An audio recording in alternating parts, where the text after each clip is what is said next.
do have a little bit of words I'd like to say to remind everyone of the MLML Zoom etiquette. Just want to remind all the audience participants that they'll be muted throughout the seminar. Please don't attempt to turn on your video or share your screen during the talk. There will be an opportunity for you to ask questions at the end of the talk, just like a normal seminar. Once the speakers finish their talk, we can use the Zoom raise hand feature to notify myself that you'll be asking a question, and then we'll be able to interact that way. You're invited to turn on your video during the question part of the talk. Okay, so now we got through those formalities. I'm very excited to introduce today's speaker, Dr. Barbara Spiecker. Dr. Spiecker is a marine ecologist at the University of New Hampshire, where she uses mathematical and statistical tools coupled with experiments and field observations to answer questions related to the response of marine communities to climate change and how we manage marine habitats. She earned her bachelor's in biology from the Rochester Institute of Technology, her MS in marine biology from Northeastern University, and most recently, she received her PhD in integrative biology from Oregon State University. Dr. Spiecker has been a postdoctoral scholar at UCSC and UCSB, and is now currently, as I said, over in University of New Hampshire on the East Coast. Now, this is the first time that I get to formally meet and listen to Dr. Spiecker. However, I've been a fan of her work for quite a while. Most recently as serving as the editor of her 2022 publication with one of our heroes, Bruce Mengi, on intertidal marine heat waves published in Ecological Monographs, which is a super cool paper. And for those of you aspiring young scientists, getting a PhD publication in Ecological Monographs is a tremendous achievement, and it's just really cool to see that contribution. Dr. Spiecker is also a co-founder of a nonprofit, Atomic Hands, that focuses on making STEM topics engaging through American Sign Language. So without further ado, I want to give you Dr. Barbara Spiecker talking today about large-scale ecological modeling on kelp forests along the West Coast.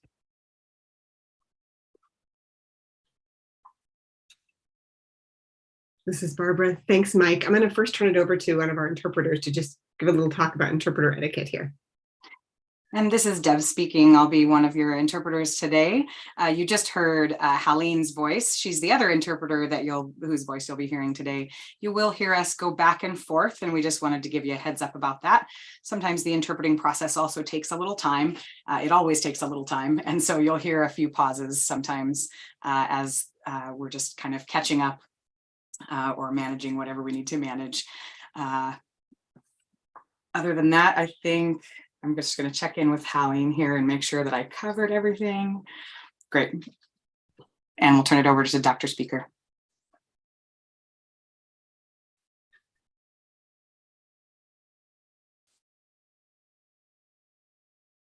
Thank you so much, Mike, for that great introduction. It's actually nice to meet the group of people from California. Been looking forward to sharing this talk with you and just hearing your thoughts on our findings thus far. Like Mike said, I did a former postdoc with Jen Cassell at the University of California, Santa Barbara. For 2 years I was there, and most of my time there was spent focusing on the decadal review for the California MPAs, focusing in the context of subtidal kelp forests. So I'm looking forward to sharing some of my findings from that decadal review with you all.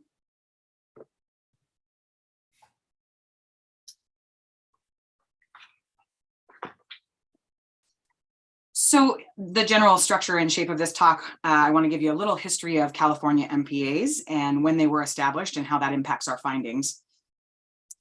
I'll go through just a little bit of delineation of our ecoregions that we determined for our analysis and give you a sense of how we conducted our subtidal monitoring. And then from the decadal review and findings, I'll talk a little bit about that and give a summary and overview and some recommendations from that. And then give you a summary and overview of a little side project that we did related to the marine heat wave effects, and then wrap up with a summary and our recommendations for future management.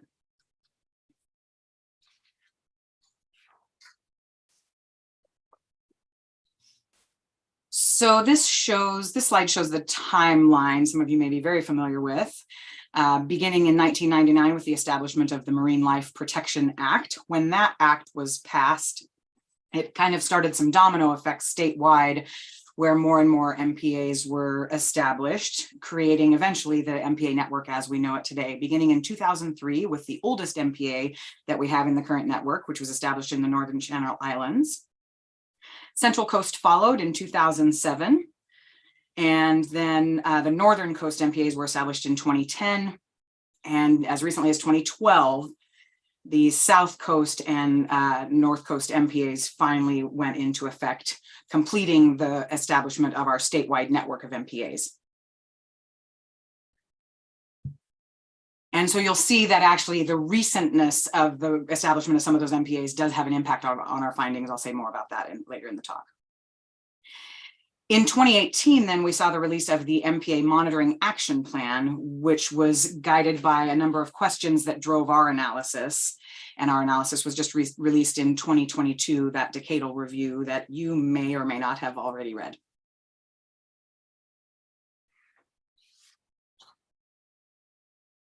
So our analysis is really driven by the Marine Life Protection Act, which has 6 goals. And our analysis focused in on the 3 ecologically relevant goals. The first of which being to protect the natural diversity and abundance of marine life and the structure and function of marine ecosystems. The second being conserve marine life populations, including those, of course, of great economic value. And within that, we want to also rebuild any declining populations or depleted populations. And then we also want to thirdly protect representative and unique marine habitats throughout California.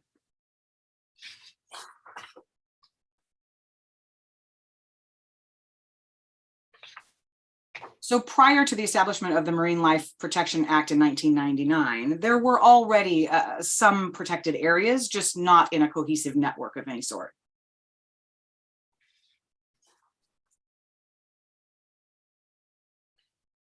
After the completion of the statewide network of MPAs in 2012, this is what our current network looks like with protected areas. And it's been divided by the state into 5 basic areas.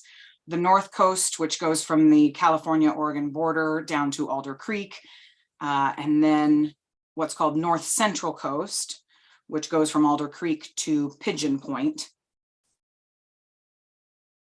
The Central Coast is considered everything from Pigeon Point to Point Conception. And then the South Coast is Point Conception all the way down to the California-Mexico border.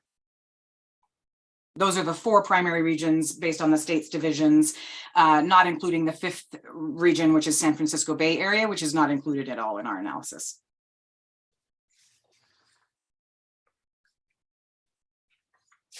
So to conduct kelp forest monitoring studies across the MLPA network, a consortium of academic monitoring programs and a citizen science program were established. The academic institutions function under the Partnership for Interdisciplinary Studies of Coastal Oceans, also known as PISCO here. It includes 4 academic institutions, namely UC Santa Barbara, UC Santa Cruz, the Vantuna Research Group at Occidental College, as well as Humboldt State University. The citizen science project is known as Reef Check California. And the Reef Check folks work in tandem with the 4 academic institutions.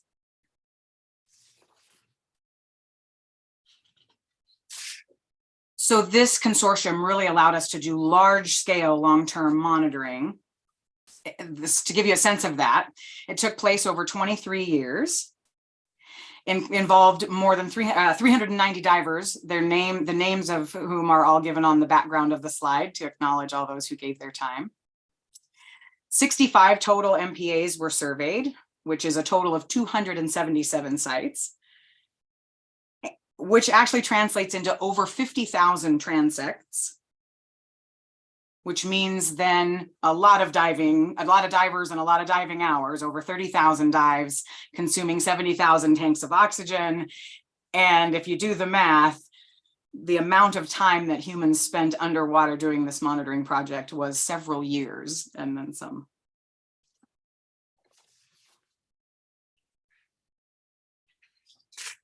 Our methods utilized industry standard monitoring methods, the protocol of which is described completely in detail in the official state monitoring plan. And I won't go into all the details of the monitoring methods, but I do want to highlight a few things just to give you a sense of what it looked like. We're looking here at fish, invertebrates, and algae. In general, the fish surveys would involve a transect with a 30-meter transect with a 2x2 meter window, which would be observed by a diver, and then all the numbers and sizes of all fishes recorded within that 2x2 meter window. Similar concept for macroinvertebrates and macroalgae, a 30-meter transect with a 2x2 meter window, and again recording within that 2x2 meter window macroinvertebrates and macroalgae visible to the diver.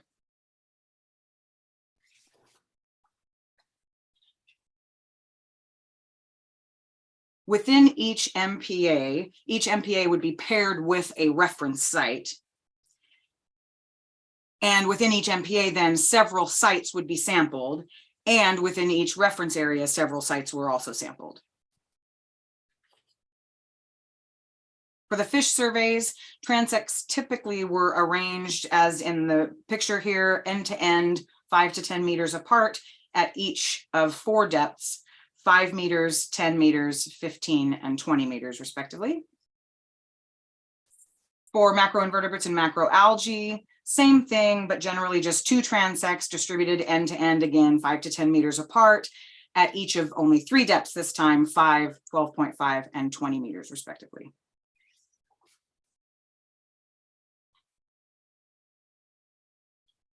I mentioned that we studied a total of 65 MPAs, but for this analysis, we actually narrowed that down to 20 MPAs that had sufficient time series to do the analysis we wanted to do.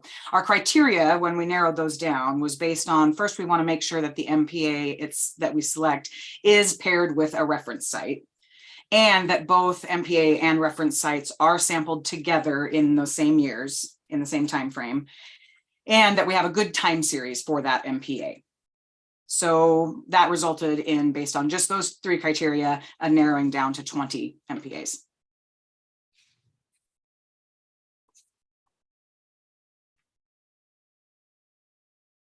So this is a list of folks who were involved in creating the technical report for the kelp forest ecosystem. A team of dynamic researchers from UC Santa Barbara, UC Santa Cruz, UCLA, Occidental College, and Humboldt State University, as well as the Reef Check California folks listed here.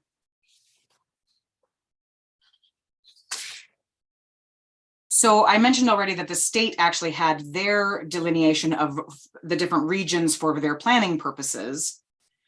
However, their regional delineations didn't really fit what we wanted to do for analysis. And so we ran a community-wide cluster analysis to determine what are appropriate geographical regions with ecologically similar communities. So what we found was that what the state called North and North Central were actually ecologically similar enough to be clustered together, and we just called that North Coast. North Coast for us includes 4 MPAs listed here on the slide that we included in our analysis.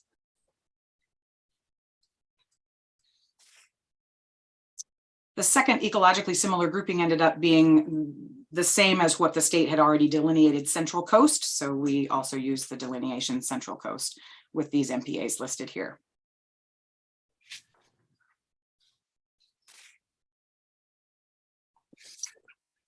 When we ran the cluster analysis on the South Coast, it suggested that the South Coast was actually consisting of 5 ecologically distinct regions, with 2 in the southern coast, 2 in the northern Channel Islands, and 1 grouping in the southern Channel Islands. But because we had a limited number of MPAs with sufficient time series to do our analyses, what we did was the southern mainland ended up being clustered together went from 2 to being 1 region. And then the Northern Channel Islands, both of those constituent groups were clustered together to have one region as the Northern Channel Islands, and the Southern Channel Islands we didn't include in our study because we just didn't have enough data on the Southern Channel Islands.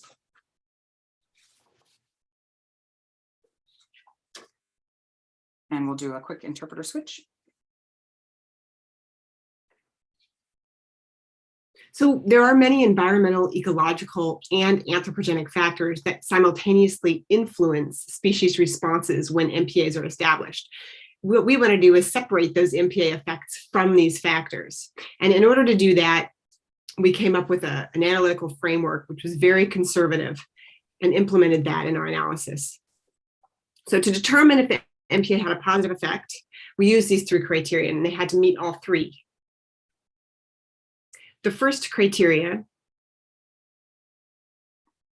was that species targeted by fisheries will show a greater biomass increase inside MPAs than in outside reference areas over time. The second criteria was that species not targeted by fisheries will exhibit similar changes in biomass inside MPAs and outside MPAs over time. So they'll fluctuate relatively in tandem, both in and outside. And then the third criteria is inside MPAs, the change in biomass of targeted species will be greater than non-targeted species over time. So those are our 3 criteria. And collectively, the second and third effectively act as controls for changes in the environmental conditions over time within MPAs and between MPAs and reference sites.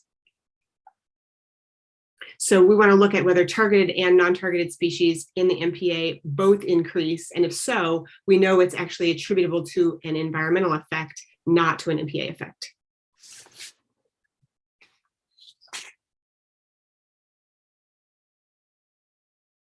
So we can only infer positive MPA effects when all 3 of these criteria are met. A perfect clean example of this is Gull Island State Marine Reserve, which you see here in the panels on the right. And you see that that site does meet all 3 of the criteria. The very first criteria, the biomass of targeted fish increases more over time inside MPAs than outside, which you see reflected in that top panel there. So check, we've accomplished that measure. The second criteria, which is in the bottom panel, you see the biomass of non-targeted fish exhibiting similar changes over time, both in and out of the MPA. So check, we've accomplished that. And then third, in comparing both panels, targeted fish have greater change in biomass inside MPAs than non-targeted fish. So because all 3 conditions are met, this is a prime example. So that analytical framework allowed us to find things that I want to kind of further illustrate some of our findings here. So the first question we asked was, does biomass of targeted fishes increase in MPAs? So you see these 4 figures, each representing a region. And you can see that North and Central coasts on the left there did not meet the 3 criteria for MPA effectiveness that I just outlined. Both the South Coast and the Northern Channel Islands on the right did meet the first criteria because there was a significant increase in biomass of targeted fishes inside the MPA relative to outside. However, the South Coast didn't meet the second and the third criteria, with non-targeted species responding similarly inside and outside MPAs, and the third criterion, targeted fishes diverging significantly from non-targeted. So neither of those 2 were met with the South Coast example.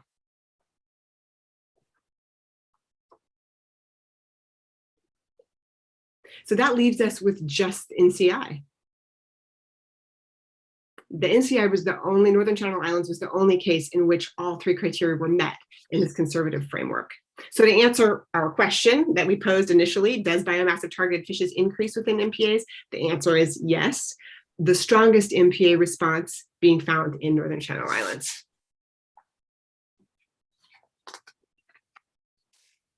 So traditionally what we've done is to compare MPA responses using these average abundances across years that you kind of see reflected here, and that can become problematic. So let's consider a scenario where species abundance inside and outside an MPA has different starting species abundances. Okay, so if you see the increase in abundance inside the MPA initially, then reaching the maturation phase and leveling off, that's the red line here on this plot. And then the abundance is outside of the MPA declining, which you see reflected in the blue line. So both of those averages, as you can see in both of these different color dots here, are very close to each other. So we end up with a similar average value within and outside the MPA, and that can actually lead us to misinterpret the scenario as the MPA having no effect at all, when in fact it may. So because we have such a large temporal data set, I mean, almost the entire time since MPA implementation, we're able then to take an experimental approach, right? By comparing change in species abundance over time inside each MPA to the change outside each MPA. And then we calculate MPA effect size over time using Hedges G.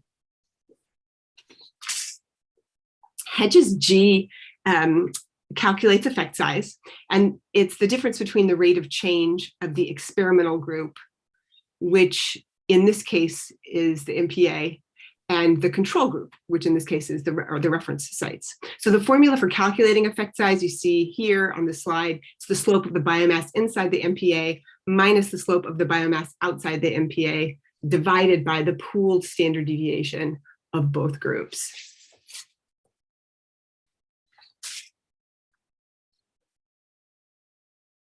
Hedges G values can be directly translated into Z-scores pretty readily, which is convenient. So for example, a Hedges G of 1 indicates that the two groups differ by 1 standard deviation. Hedges G of 2 indicates that they differ by 2 standard deviations, and so on. Now, standard deviations are equivalent to Z-scores. So 1 standard deviation is equivalent to a Z-score of 1.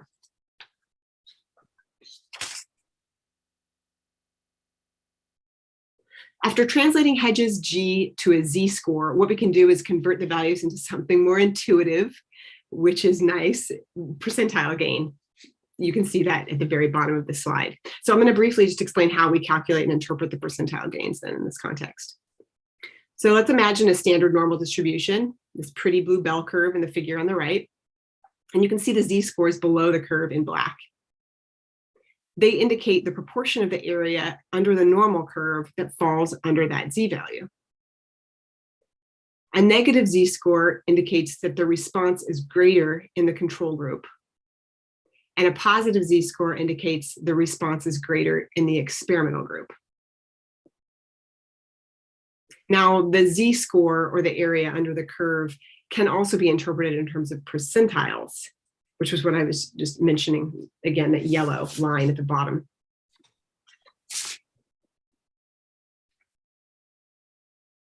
If there were no effect at all, so no difference between the experimental group and the control group, the response would be at the 50th percentile, which you see by this dotted line on the figure. If we have an effect size, let's say, of -0.7, that equals the Z value of -0.7. And the average response in the control group will be at the 20th percentile of the entire data set. So what we want to do is make that percentile relative. So what we end up doing is subtracting the 20th percentile from the 50th to get 30. And then we can say the control group has 30% more response over time than the experimental group. So now let's put that into the context of MPAs. Okay, we've got negative Z-scores corresponding to greater responses in the reference areas. And we've got positive Z-scores corresponding to greater responses in the MPAs. So if we acquire a Z-score of 0.5, say, we'll subtract the 50th percentile from the 70th, to get 20. And our interpretation of that value will be that the biomass inside the MPAs increased 20% more over time compared to reference areas. And this approach we like because it gives us more information on the response trajectory, of the MPA, rather than just having that single snapshot of MPA performance with one average response across all of the years. Very, very limiting, as you can imagine. We'll go ahead and switch interpreters.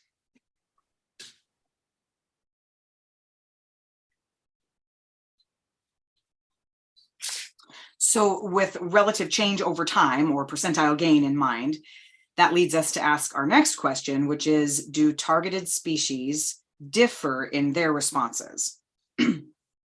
Let's look at fish biomass over time first. So we compared targeted species versus non-targeted species. And that's just to say the sum of all targeted species versus the sum of all non-targeted species. And a select few focal species as well that we selected based on their ecological value, as well as their commercial value and cultural value to the people of the state of California. So looking at the figure on the right, on the x-axis is the relative change in fish biomass inside the MPA compared to outside the MPA over time. And each of these 4 panels represents each of the 4 regions. A positive value, going more to the right, indicates that the change in fish biomass is greater in the MPA compared to the reference area over time. A negative value means that the average change over time is higher in the reference area then. On the y-axis, you'll see some of those species denoted with a red asterisk, and those are just non-targeted species. You'll notice also the shading colors in the background, where lighter shading indicates the effect size is small, darker shading indicates a bigger effect size.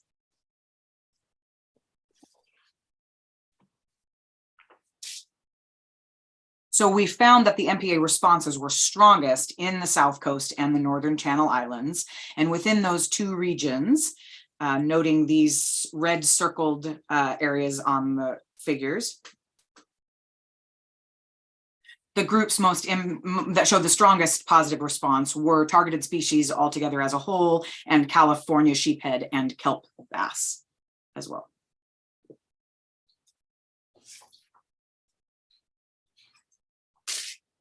So shifting now our focus to the density responses of invertebrates and algae.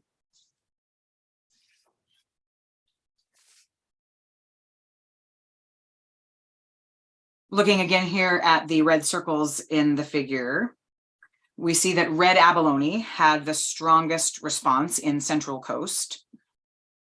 Spiny lobster, sea cucumber, and the giant kelp had the strongest response in the South Coast, as well as in the Northern Channel Islands.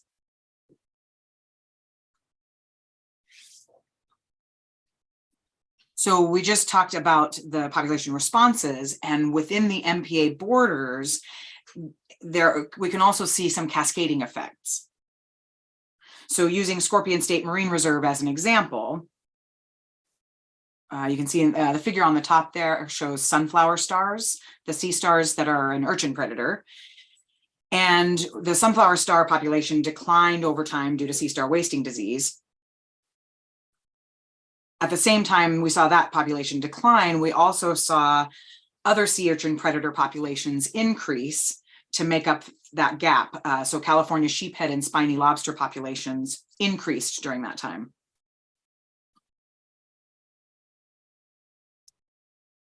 Which kept the urchin population in check. It caused the urchin population to actually decline.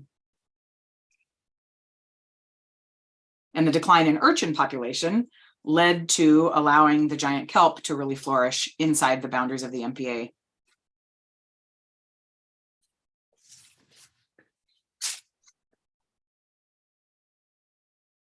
So I want to set the technical report aside for just a moment and tell you a little bit about what we found when we started comparing community composition before and after the marine heat wave using the same data set that we used for the technical report. And we wanted to see really the difference between two metrics, species composition and trait composition, and what was the shift in both of those. So I'll just share some of our very preliminary findings here in rough draft form. I do apologize, it's a hard figure to read. Bear with me here. This is a non-metric multidimensional scaling. On the left, you see species composition for the entire state of California. And then on the right is trait composition, again, for the entire state of California. The top panel is for fish community composition, and the bottom panel is for invertebrate community composition. The purple convex hull represents the community composition prior to the marine heat wave. The orange hull represents the community composition of the exact same sites post-marine heat wave. So for both fish and invertebrates, the species composition shifted quite dramatically from before the marine heat wave to after the marine heat wave. We actually saw a 38.9% shift in the fish community and a 41.6% shift in the invertebrate community. However, the trait composition shifted, the shift there was pretty slight, only 14.1% shift in trait composition and only for fishes, and only a 9.7% shift for invertebrates. So even though we had this dramatic shift in species composition, it's possible that the kelp forest ecosystem in California actually remained intact after the marine heat wave because of this high functional redundancy shown here in the low shift in trait composition.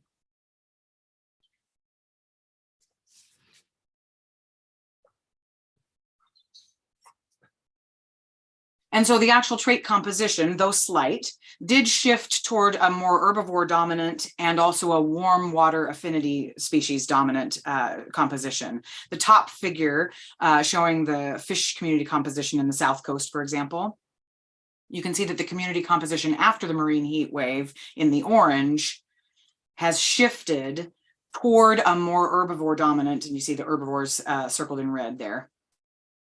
And so that's been the community trait shift. And then the invertebrate community shift after the marine heat wave, also indicated in orange there, shifted toward a more herbivore oriented and more warm water affinity species.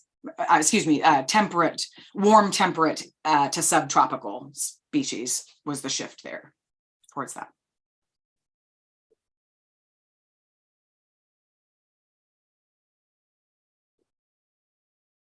So although the trait composition didn't shift much, the pool of traits did expand to include more herbivores and more warm water affinity species, leading to the next question: what might be the implications for algal dominated systems with tropicalization and warm water affinity species, more herbivores entering the system?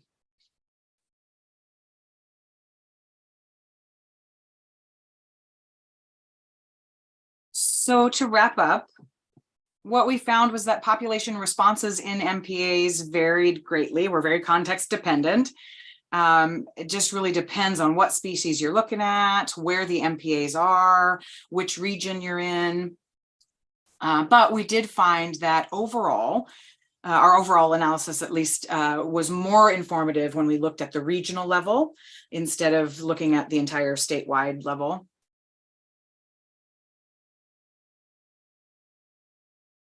And that let us know, too, that the strongest MPA responses then in that regional analysis were the South Coast and the Northern Channel Islands, which actually matches with what we expected in the first place, given that the South Coast, it has a lot of fishing activity. There's a much higher fishing pressure there.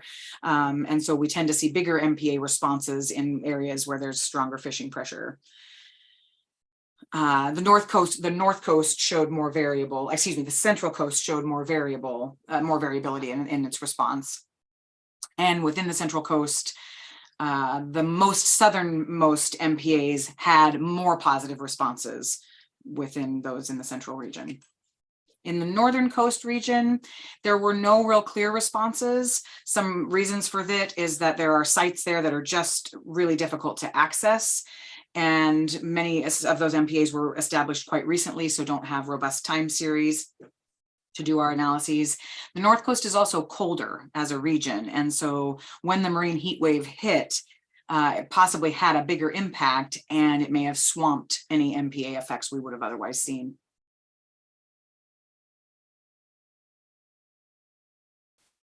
So the MPA responses really parallel with focal species responses, with the strongest responses again showing up with focal species in those heavily fished areas. And the heavily fished species tend to respond more strongly to the MPA, the presence of the MPA. In this case, the strongest responses were the California sheephead, the kelp bass, and the spiny lobster.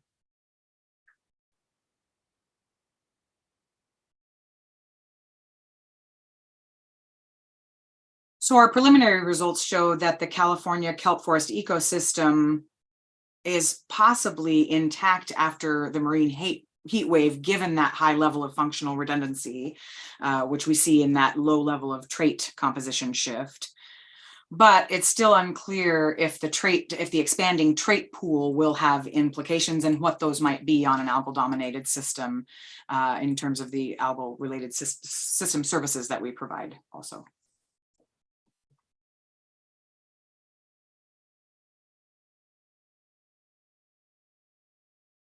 So with the findings of the decadal review, we did make some recommendations to the states, things to consider for future management of state MPAs. Obviously, we want to see a continuation of robust long-term monitoring of kelp forest ecosystems. That monitoring really helps us clarify the effectiveness of MPAs and whether or not MPAs actually can provide a buffer against environmental variability.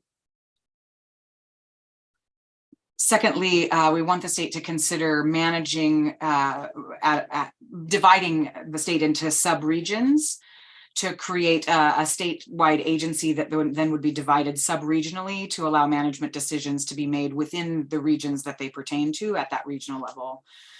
This would really allow for maximization of the coordination of the whole network of MPAs. Thirdly, where MPA surveys are happening, we want to keep really monitoring and prioritizing and reprioritizing which MPAs we really invest our time and energy in. For example, if there's a really difficult to access site that's very expensive, maybe we either reduce our investment in that site or we ask different research questions to maximize based on what the data we can collect from those sites.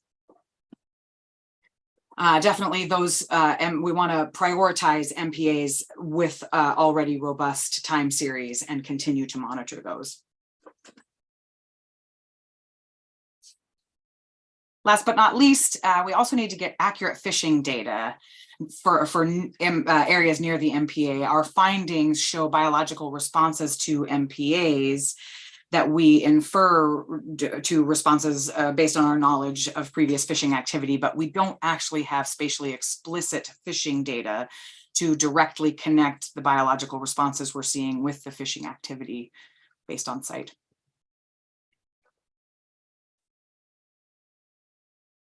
So that pretty much wraps it up. You know, the best I can do on a summary of a 200 page decadal review. And I'll open it up for questions now.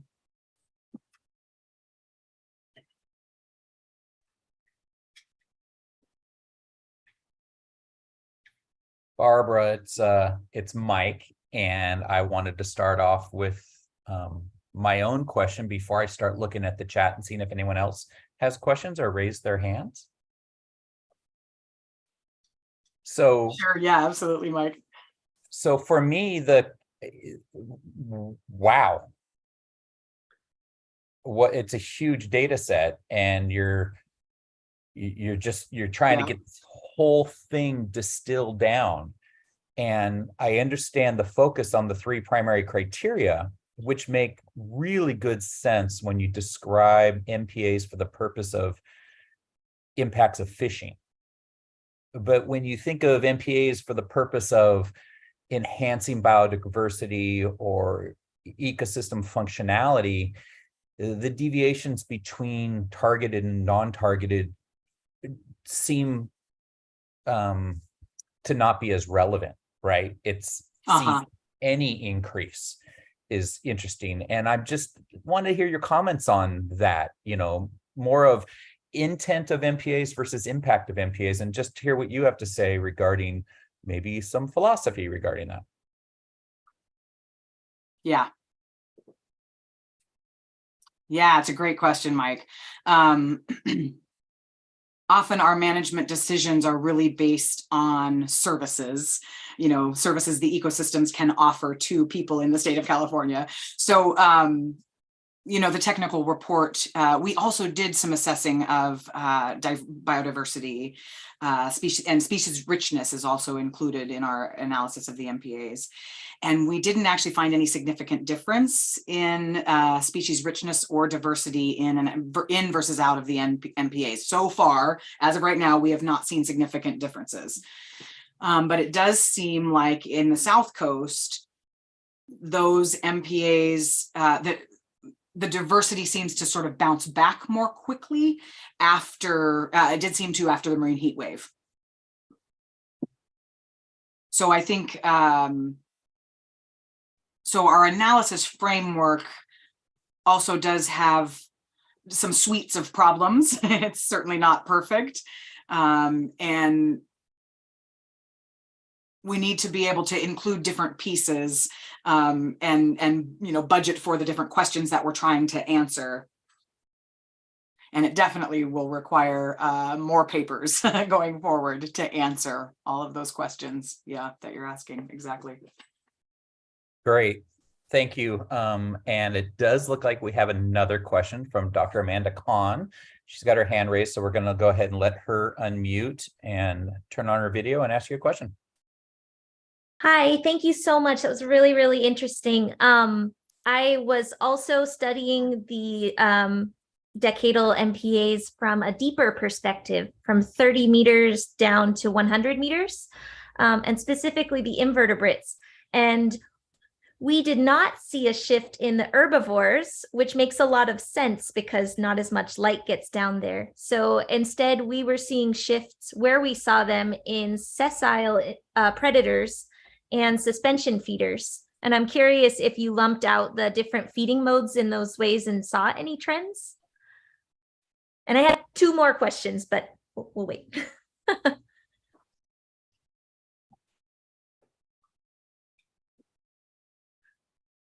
Yeah, sure.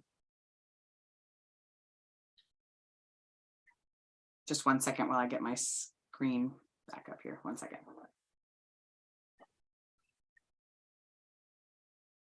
It's hard to see here, but right now in the bottom figure, you can also detect where it's got the circle, where I just circled around it. These are feeders. Suspension feeders are over here in this area. Those are the suspension feeders. So you can see after the marine heat wave, there was a shift to having more of those suspension feeders, more active, more than active filter feeders.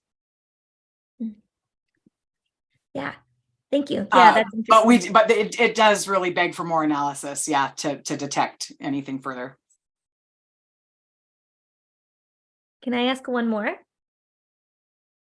Of course. Yeah, sure. Okay.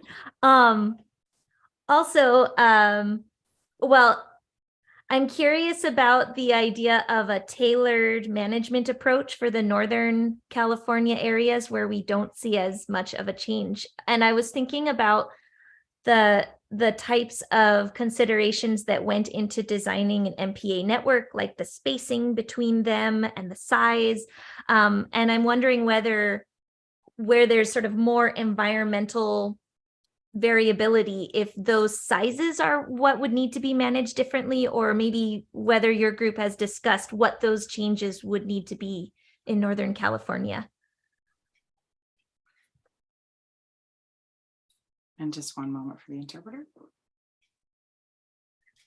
Yeah, we actually talked about that for all regions, and we looked at attributes such as age, size, spacing of the MPAs, proximity to fishing ports. We looked at a lot of different things in that regard.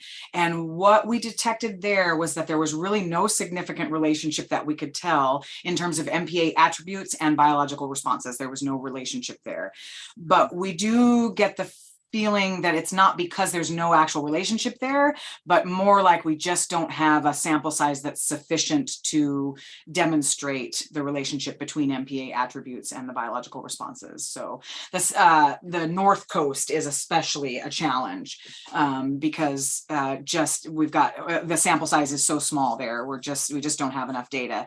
And with the recent implementation of MPAs too, it also takes time with more continued monitoring efforts to really give us a picture of what's going on in the MPA and whether or not those attributes are in fact relevant for us to be considering in the future, considering in terms of our future management practices.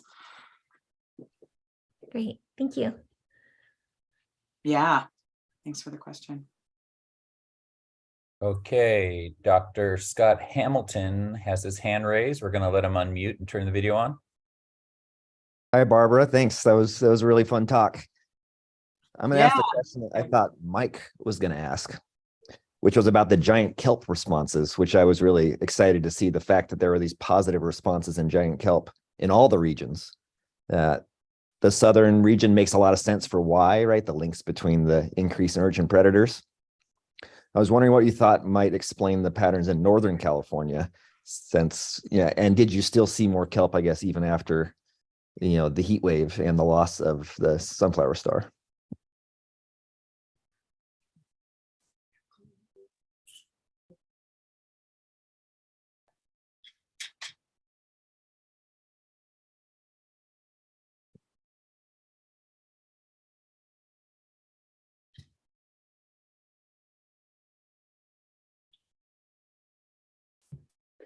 So yeah, great question.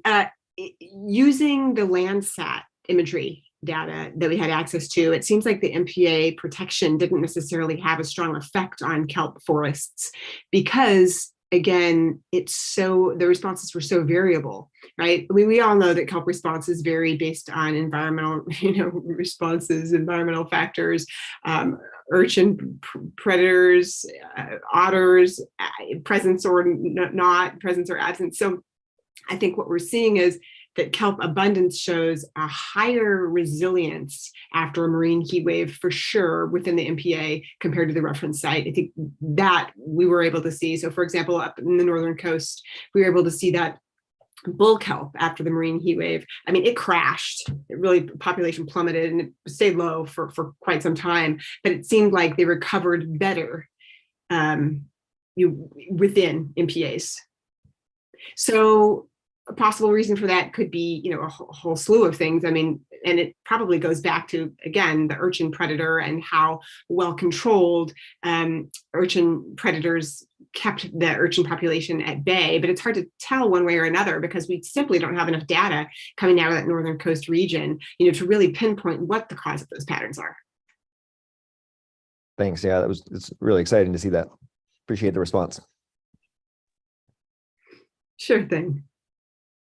Well, Scott thought he was clever, but he actually took my question that I was going to ask at the end. So now I'm going to tweak it because as I was watching, there a lot of stuff was coming out in the talk. And one of which that stood with me is that you mentioned that the Channel Islands was a more heavily fished area, which might be one of the reasons why we saw the impacts. But it's also one of the areas where giant kelp is most productive. As the ocean warms and giant kelp may become more productive up the coastline, how do you see any potential changes occurring?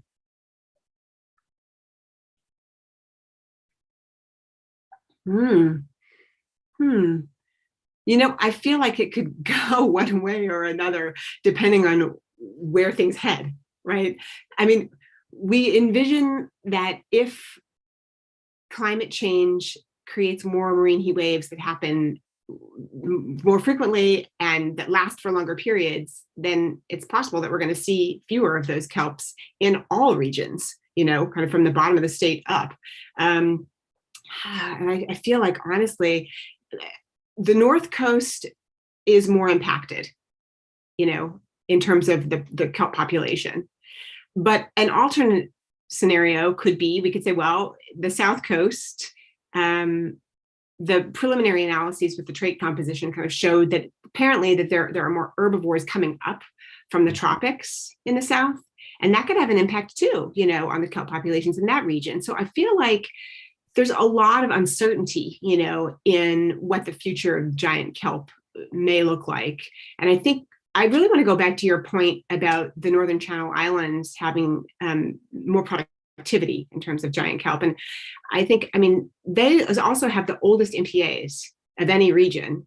And so to maintain that community in a sort of a stable climax state, you've got MPAs in very mature stages and communities that are very well established. And I think that also could have an effect on the strength of the response that we're going to find there. Fantastic point. And you now live in New Hampshire or wherever it is, and I see this becoming a voter issue in the future as to why we must continue to put taxpayer dollars towards monitoring MPAs, because the reality is in 10 more years, it's going to take these types of analyses with twice as much data to really start to flesh out which are bumps, which are hurdles, and which really are long-term trends that we can either count on or begin to utilize as tools for managing these systems. So I'm very excited. This is my first time seeing such an in-depth analysis. I know others watching you have seen this type of work before, but I'm just very excited that the MPAs have become such a useful data set to be able to address these questions that we've been arguing about for 30 years. So very cool. I don't see any other questions on here, and I'm going to ask Nalina if there's any questions that popped up on YouTube, and I don't. And in the meantime, if you don't mind me just adding to that response of yours, Mike, one study that I would love to do and love to see others do would be in connection with algae systems in the ecosystem, thinking about variability in the future, environmental variability, because we know that that's going to increase. And so thinking about the average response of species in those ecosystems, those responses could be amplified or depressed. Yeah. If the environmental variability, if that average, let me back up. I don't feel like I'm saying this as clearly as I could. So, Jensen's inequality, right? The concept of where you have species response, like the species response to at an average temperature is going to be less than what the average species response might be at environmentally variable, temperatures. Does that make sense? It does. So I would love to see more work. I think that could have a lot more of an impact when we say, well, for example, if the average temperature is going to be X, that doesn't mean then that the biological responses are going to be the case, or that the variability is going to be the same as what we've seen. It may increase in certain ways or decrease in certain ways. And so I think that is potentially going to wind up on the ballot, also, so that we can take a look at some of these like finer aspects and nuances. Exactly. And before I let Amanda ask her final question, it really comes to looking at those averages versus those extremes. We see this now with the way voters try to understand climate change, and they have these questions about long-term change versus what they see today.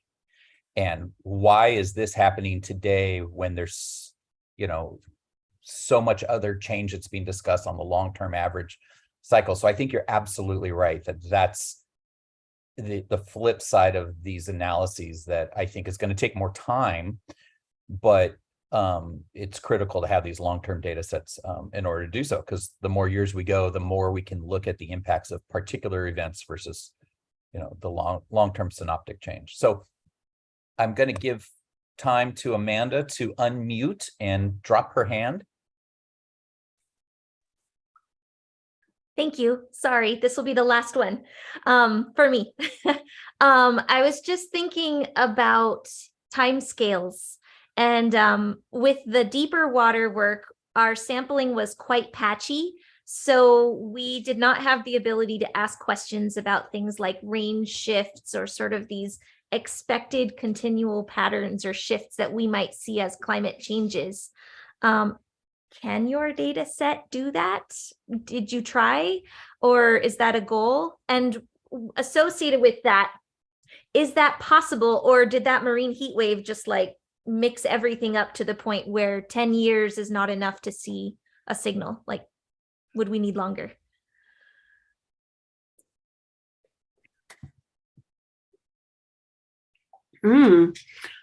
Well, considering the signal relative to the range shift, or was that a separate? Yes, kind of together. Yeah. Okay, yeah. That's an interesting question. So, I mean, my thoughts, I think that we did look at larval distribution, spatial distribution, and we could see that, yes, there was an influx of larvae coming into the system and then going out of the system. And there are groups of people who are studying that. They're studying connectivity, of the MPAs in the network, and they have not disseminated the results. But I imagine that they'll have more specific answers to those types of questions, how species may shift with temperature changes. But in our kelp forest data, we do see some spikes, right, in temperate or in species abundances. We see spikes. For example, the South Coast species. After the marine heat wave, we noticed more of those South Coast species appearing in the Central Coast. So we could see them shifting up because the temperatures were warming in that central area, but we didn't necessarily track them. And I think that's where the connectivity modeling is going to come into play to better answer some of those fine-grained questions. Oh, great, thanks. Excellent. Well, I don't see any additional questions. And I don't know, Dr. Spiecker, if you have parting comments, but I just want to thank you on behalf of the Moss Landing Marine Laboratories for an awesome talk. And I look forward to seeing the progress on this data set that you talk about that will happen in the future, and get an opportunity to talk to you about some of the other habitats that you are applying your tools to. So thank you very much. Thank you. Thanks so much, Mike. Thanks for welcoming me. It's been nice to meet some of you, and I look forward to more work coming from you all as well in the future, and us building on the work of one another. That's what it's really all about. Thank you. All right, take care. Thank you.